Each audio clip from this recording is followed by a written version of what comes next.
In the previous video, I talked about how I came up with my script and all the different iterations I did and the journey that was. And in this video, I'm going to be talking about the sort of visual inspiration, what films I looked at, what pictures, what printed media sort of informed the look that I'm going to be going for when producing this film. If you're new to my channel, my name is Sandy Sanchez. I'm producing my very first animated short film, Lucid, and I'm documenting every step of the process so you guys can come along with me. This is video 3. I'm happy that you're here. Let's get started.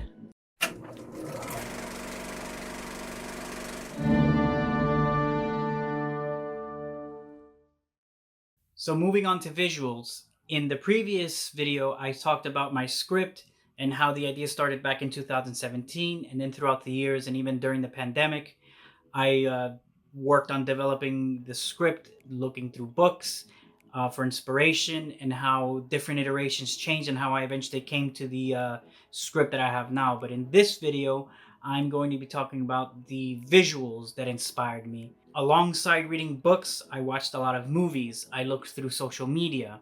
I collected a lot of art books. And some of these books and other types of media helped inform the look that I was trying to go for the film. And that's what I intend to share in this video today. So the first place that I wanted to point out was social media. I mean, obviously it's unavoidable nowadays. But while I was reading books and, doing all this searching for inspiration, I looked through Instagram and there were certain pages that really stood out to me. There was this one called Timu.jpg. There was also one called Frame by Rix. There were several others, and I'll throw them up on the screen right now so you guys can check them out. There are others on TikTok as well, and a lot of these pages specialize on night photography and getting those really dark darks and those really colorful brights. And this also really started helping me piece together a potential look for the film. And I have an entire folder on Instagram that has a collection of these different posts and videos and collections. And then also I have one of those on TikTok too. So whenever I see something that caught my eye, I would just save it in this folder, and in that way I'd be building up a repertoire of different looks, so I can draw different sort of pieces from each one of them, anything that I find interesting. And so that's where I started in the social media search. In terms of films, I wanted to talk about several because there were so many films that I looked at, and I feel like if I talked about every single film that I looked at, this video would go on forever. So the first film that I want to talk about is Wong Kar-wai's Fallen Angels. And let me tell you, this film is beautiful. I love this film. It's one of my top 5 favorite films. And what I loved about this film so much was the look of it. I loved the sort of encroaching urban sort of feeling that Wong Kar-wai created. I loved all the blown out lighting, all the bloom lighting in the streets, and also just the vibe of the film. These different characters, going about, their plot, but like they're all, very lonely, and a lot of these people are sort of longing for connection. And I felt like this sort of vibe sort of connected with me, and I felt like maybe I could draw something from this. So this was one film that I took lots of inspiration from. Another film that I actually looked at was The Red Balloon, which is an old film that I remember I was shown in school. And one time I somehow remembered this film existed. I remember looking it up, and lo and behold, the entire film is on YouTube. And this story is about a little boy who follows around a red balloon throughout the city, and then they develop this friendship. And it's a very adorable story, and I figured, hey, that sounds somewhat similar to what I'm doing. And so I looked at that film, but as opposed to where this film, the ending seems to go in a sad direction, but then seems hopeful, my film goes in a completely hopeless direction. But this was still very much a film that I wanted to sort of see if I could extract anything from. Moving on from that, another film that I looked at was Blade Runner.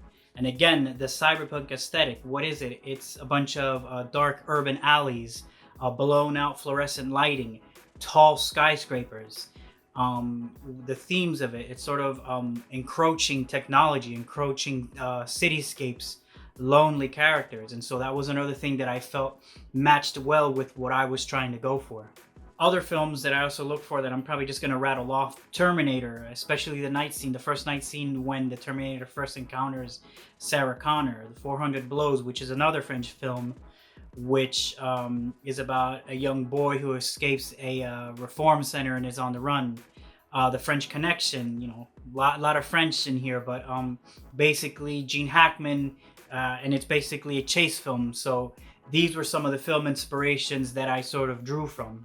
In the previous video, I also mentioned these two books that I found in Barnes and Noble, and I'm going to throw up some footage of them there, but you can sort of look at them also in the previous video that I made. But these were also some of the books that I drew from.